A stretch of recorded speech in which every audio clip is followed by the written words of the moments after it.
तमाम देखने और सुनने वालों को अस्सलाम वालेकुम। उम्मीद करता हूँ तमाम दोस्त खैरियत से होंगे।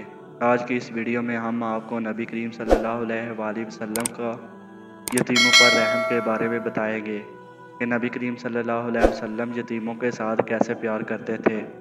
वीडियो शुरू करने से पहले हमारे चैनल को सब्सक्राइब कर लें। एक दफ़ा का जिक्र है कि नबी करीम सल्लल्लाहु अलैहि वसल्लम ईद की नमाज़ पढ़ने के लिए मस्जिद की तरफ जा रहे थे तो अचानक आप सल्लल्लाहु अलैहि वसल्लम की नज़र एक बच्चे पर पड़ी जो रो रहा था। नबी करीम सल्लल्लाहु अलैहि वसल्लम इस बच्चे के पास गए और इससे पूछा कि तुम क्यों रो रहे हो।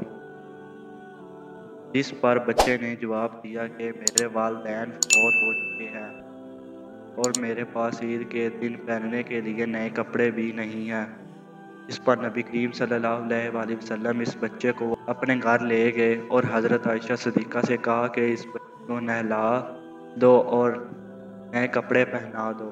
इसके बाद नबी करीम सल्लल्लाहु अलैहि वसल्लम ने इस बच्चे को कहा कि आज के बाद तुम यतीम नहीं हो, मैं मोहम्मद तुम्हारा वालिद और हज़रत आयशा सिद्दीक़ा तुम्हारी वालिदा है।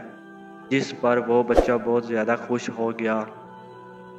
इसके बाद नबी करीम सल्लल्लाहु अलैहि वसल्लम इस बच्चे को अपने साथ मस्जिद ले गए और आप सल्लल्लाहु अलैहि वसल्लम ने खुतबा इरशाद फरमाया कि जो भी शख्स यतीम की कफ़ालत करेगा वो क़यामत के दिन मेरे साथ ऐसा खड़ा होगा।